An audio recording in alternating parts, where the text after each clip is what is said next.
राष्ट्री संगमनी वसूना चिकितुषी प्रथमा यज्ञियाना तां मा देवा व्यदध पुरुत्रा भूरिस्थात्रां भूय विषयन्ति। भारत विक्रम, भारत वर्ष की अक्षय कीर्ति गाथा।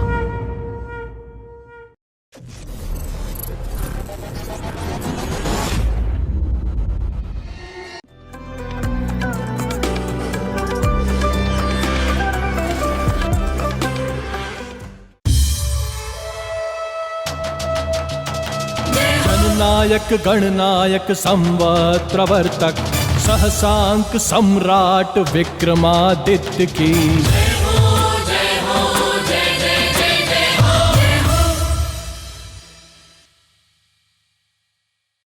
ये सब मेरे ही कारण हुआ है महाराज। त्रुटि तो मुझसे हुई है। मैं भी उन दोनों व्यापारियों के झांसे में आ गया और आपसे उद्योग के लिए भूमि की अनुमति दिलवा दी। और आज ये सब। नहीं वसुधर जी, अगर आप भूमि ना दिलवाते और उनके साथ सम्मिलित ना होते तो उनका यह रहस्य हमारे सामने नहीं आता। ईश्वर जो भी करता है अच्छे के लिए ही करता है, और वैसे भी पहली अनुमति धनंजय ने ही दी थी। आप अपने आप को दोषी क्यों मान रहे हैं? जी महाराज, ईश्वर जो भी करता है अच्छे के लिए ही करता है। उन्होंने मुझे भी साथ मिलाने की कोशिश की, तब जाके मुझे सारी कथा समझ में आई। बस आपको बताने में एक दिन का विलंब हो गया मुझसे, नहीं तो वे आज कारावास में होते। महाराज की जय हो। महाराज, मन्मथ जी आपसे मिलने की अनुमति चाहते हैं। उनसे कहिए महाराज का स्वास्थ्य ठीक नहीं है, वो अभी किसी से नहीं मिल सकते। क्षमा चाहता हूँ महाराज, किंतु वो कह रहे हैं कि कार्य अत्यंत आवश्यक है, नहीं तो इतनी रात्रि को कष्ट नहीं देते। मैंने कहा ना। शांत हो जाइए महारानी, शांत हो जाइए। आप उन्हें अंदर भेजिए। जी महाराज। महारानी, हम जानते हैं आप हमारे लिए चिंतित हैं, किंतु हमारी प्रजा को भी हमारी आवश्यकता है, और हो सकता है मन्मथ जी हम पर हुए आक्रमण की कोई सूचना लेकर आए हों। महाराज की जय हो, महारानी की जय हो। कहिए मन्मथ जी, आखिर ऐसी क्या आवश्यकता आन पड़ी जो आपको इतनी रात्रि में आने का कष्ट उठाना पड़ा?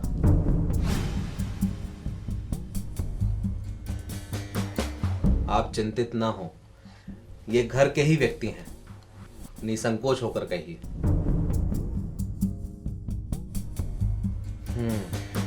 ठीक है, आप हमारे समीप आकर कह दीजिए क्या कहना चाहते हैं।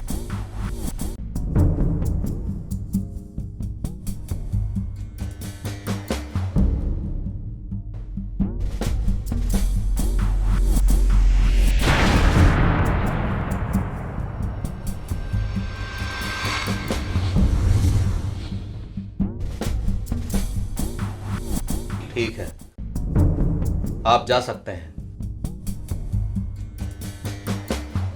क्या हुआ महाराज? अधिक चिंता वाली बात तो नहीं है। क्षमा प्रार्थी हूं, यदि आप बता सके तो।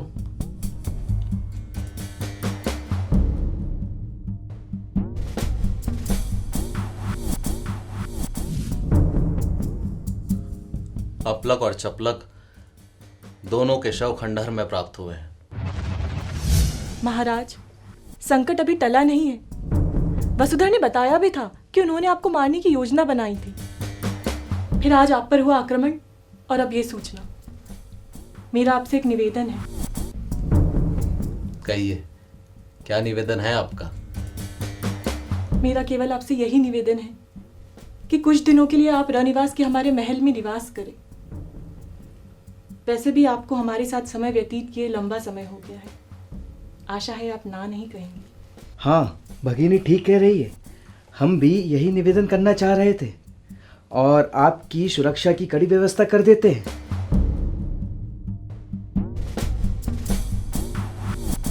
वैसे विक्रमादित्य कायर नहीं है, किंतु आप लोग चाहते हैं तो यही सही।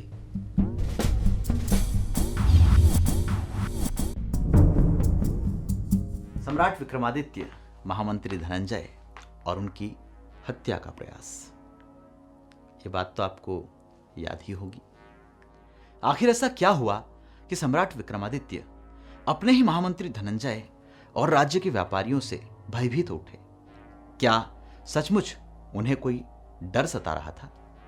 आखिर सम्राट विक्रमादित्य तो कई सिद्धियों के स्वामी थे और वीर भी थे, फिर भला उन्हें भयभीत होने की आवश्यकता क्यों पड़ी? या क्या उन पर किसी ने कोई तंत्र मंत्र कर उनकी बुद्धि को हतप्रभ कर दिया था, जिससे सम्राट विक्रमादित्य खुद नहीं समझ पा रहे थे कि वे किस जंजाल में फंस चुके हैं। इधर दूसरी ओर महामंत्री धनंजय अपलक और चपलक का भी कुछ पता नहीं चल पा रहा था। या यूं कहें कि यह पूरा घटनाक्रम अपने आप में कुछ इस तरह से घुल मिल गया था कि कोई कुछ भी नहीं समझ पा रहा था।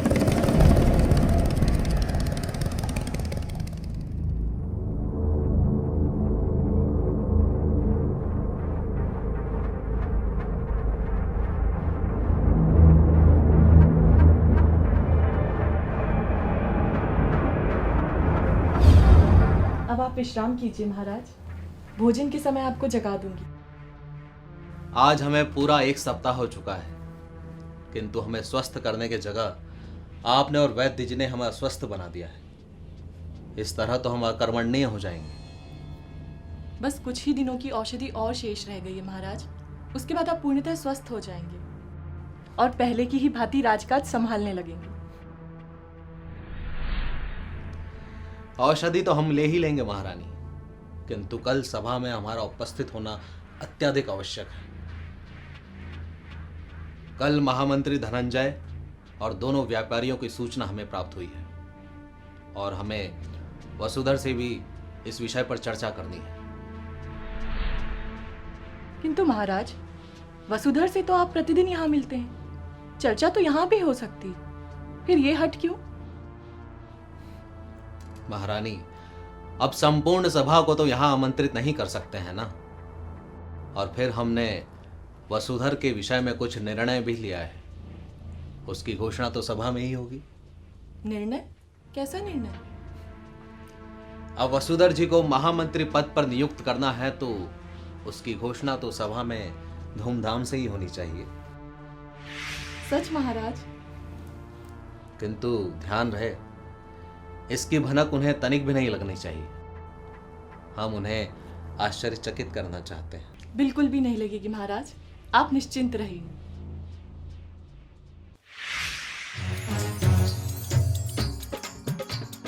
काल का गर्भ में कई छुपियो है, कोई सक्यो नी जान, बोलो महाकाल की जय। काल का गर्भ में कई छुपियो है, कोई सक्यो नी जान, धूल में मिला दे की के और की के बना दे महान। काल की महिमा बड़ी निराली, कौन इससे बलवान, काल की डोरी एक हाथ है, वो तो है महाकाल, बोलो महाकाल की जय।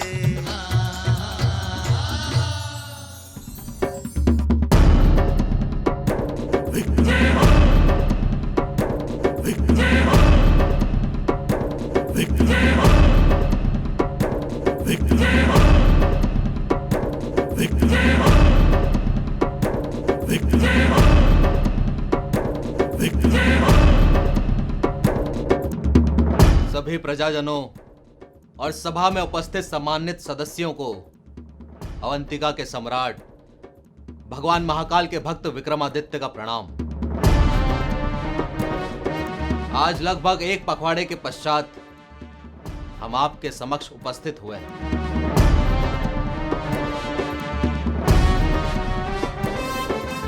पिछले कुछ समय से षड्यंत्रों की काली छाया हमारे राज्य पर और हमारे प्राणों पर छाई हुई, किंतु वो अब समाप्त हो चुकी है। भगवान महाकाल का आशीर्वाद सदैव हमारे साथ है और इसी अवसर पर हम महामंत्री पद के लिए योग्य उम्मीदवार की घोषणा करना चाहते हैं।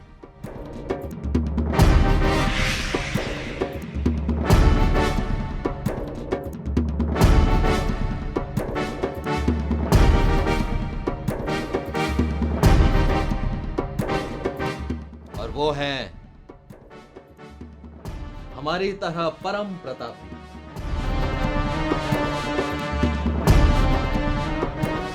हमारे अत्यंत निकट,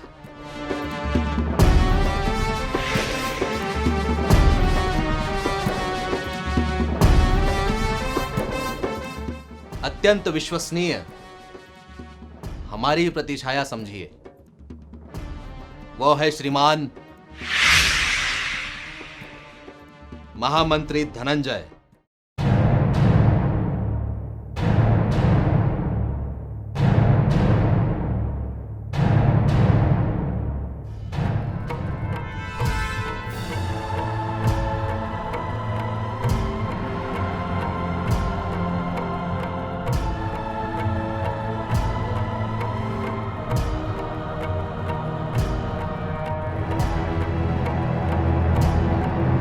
आपकी बुद्धि को क्या हो गया महाराज, जो एक राष्ट्रद्रोही, एक अपराधी को पुनः महामंत्री का पद दे रहे हैं?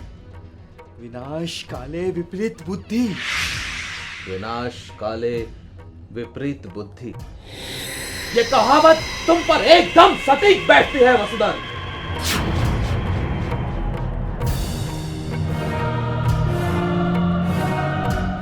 हमें तुम्हारे षड्यंत्रों की सूचना मिल चुकी थी। बंदी बना लीजिए महारानी सुरभि और वसुधर दोनों को। ये दोनों राष्ट्रद्रोही हैं।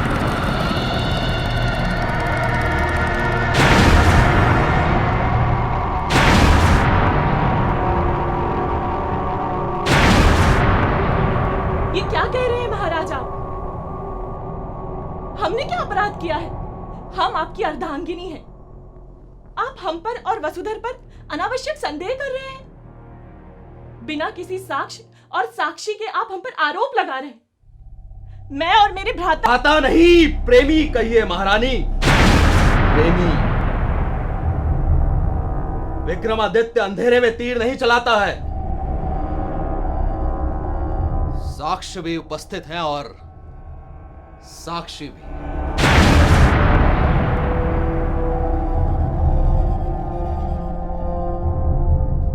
जिस दिन हमें महामंत्री धनंजय की भ्रष्टाचार में लिप्त होने की सूचना मिली थी, उस दिन रात भर हम सो नहीं पाए और हमने गुप्त भेंट के लिए उन्हें महल में बुलवाया।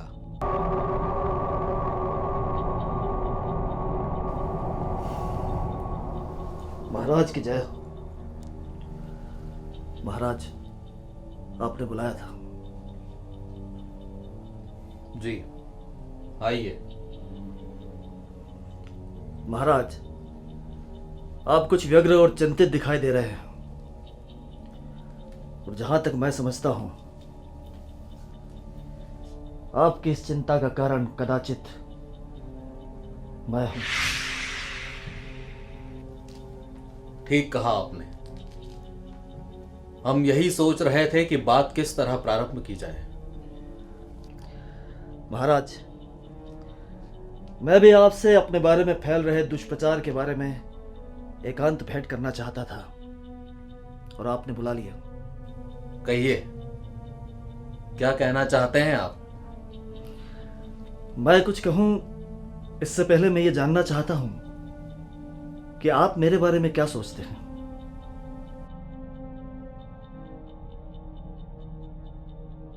उन सभी पर हमें विश्वास नहीं, इसीलिए आपको बुलाया है।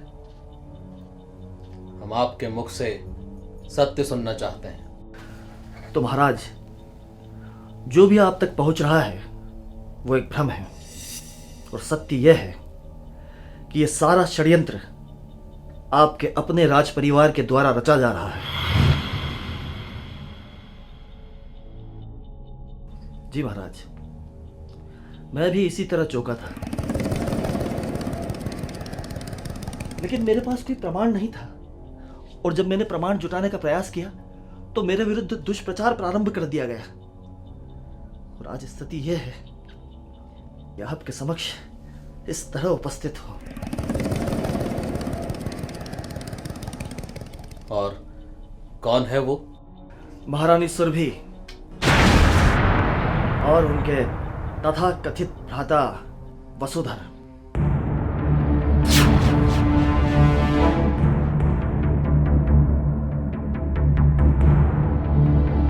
तथा कथित से आपका तात्पर्य? महारानी सुरभि और वसुधर के मध्य के संबंधों की व्याख्या मैं अपने मुख से नहीं कर सकता महाराज। ये आप क्या कह रहे हैं मंत्री जी? क्या आपके पास कोई प्रमाण है? पूर्ण उत्तरदायित्व के साथ कह रहा हूं महाराज। यदि आपको प्रमाण चाहिए तो आपको मेरी योजना के अनुसार चलना होगा। यदि आपको स्वीकार हो तो, अन्यथा इस समय मेरे पास मेरे निर्दोष होने का कोई प्रमाण, कोई साक्ष्य नहीं है।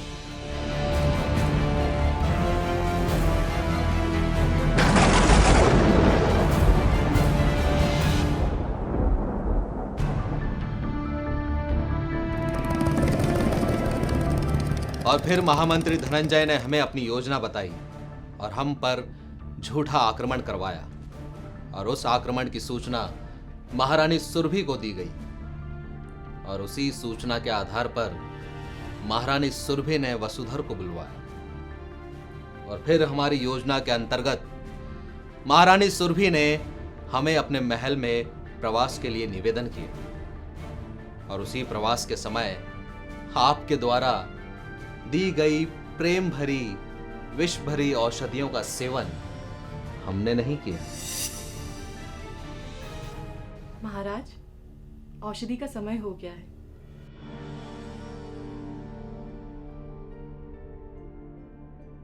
ये औषधि ले लीजिए। इतनी औषधियां तो हमने अपने जीवन में कभी नहीं ली। आपने हमें रोगी के साथ साथ बूढ़ा भी बना दिया है। उस आक्रमण से आपकी देह से बहुत रक्त प्रवाहित हो गया था। अभी आपको शक्ति की आवश्यकता है। ये औषधि आपकी देह में शक्ति और रक्त दोनों बढ़ाएंगे। आपसे बातों में कौन जीत सकता है? ठीक है, हम औषधि ले लेंगे। आप शहद ले आइए।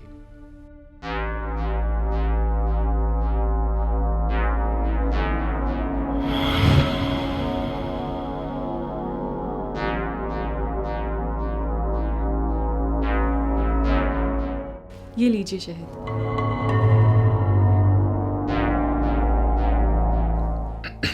अब आराम से सो जाइए।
वसु, और कितने दिन हमें ऐसे ही छुप छुप के मिलना होगा?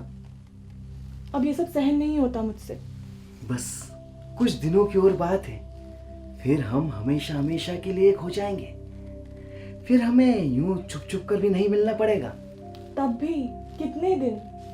मैंने तुम्हें जो औषधियाँ दी है वो नियमित रूप से दे तो रही हो ना? हाँ, पूरे 3 समय। तभी तो वो इतनी गहरी नींद में सोए रहते हैं। बस कुछ दिनों की और बात है, फिर महाराज की जीवन की यात्रा का विराम हो जाएगा। वैसे है क्या उन औषधि में? उस औषधि में धीमा विष है।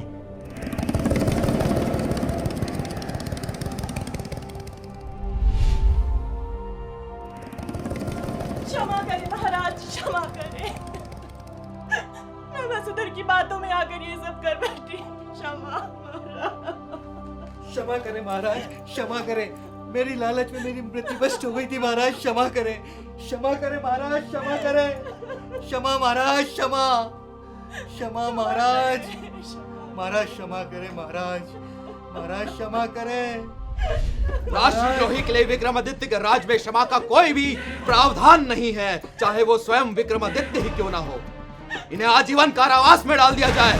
नहीं महाराज, क्षमा महाराज, क्षमा। महाराज क्षमा। छट गया घात का बादल, फैलियो सूर्य प्रकाश, बोलो महाकाल की जय। छट गया घात का बादल, फैलियो सूर्य प्रकाश, दियो दंड शत्रु के, बांधियो उनका ऊपर पाश। महामंत्री ने पायो अपनो खोयो हुओ सम्मान, ने चतुराई से कियो शत्रु को काम तमाम, बोलो महाकाल की जय। जीवन भी कितना विचित्र है।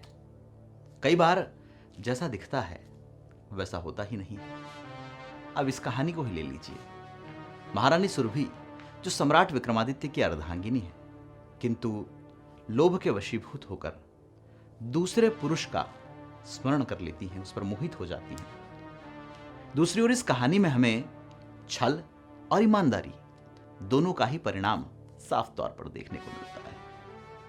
आमतौर पर यदि बात की जाए या गौर किया जाए तो ये कहानियां हमें साधारण ही प्रतीत होती हैं, किंतु लोक कथाओं का अपना अलग महत्व है।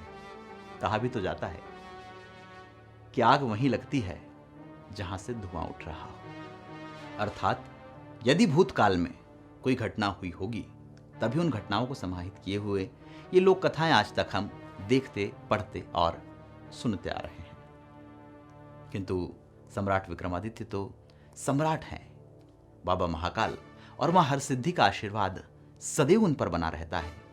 इसीलिए तो चाहे कठिनाई कितनी ही हो, चाहे बाधाएं कैसी ही आन पड़े, सम्राट विक्रमादित्य और उनके सहयोगी हमेशा ही उस मुसीबत का सामना करके उससे बाहर आने में सक्षम है। ऐसी थी कथा सम्राट विक्रमादित्य की। जय श्री महाकाल, जय श्री वीर विक्रमादित्य। जननायक गणनायक संवत्रवर्तक सहसांक सम्राट विक्रमादित्य की। महाकाल हरसिद्धि भैरव उपासक चकारी विक्रमादित्य की जय हो। ज्ञान विज्ञान कला संगीत ज्योतिष पुरोधा विक्रमादित्य की। मुक्त करता प्रजा दुख हरता जनप्रिय महाराज विक्रमादित्य की।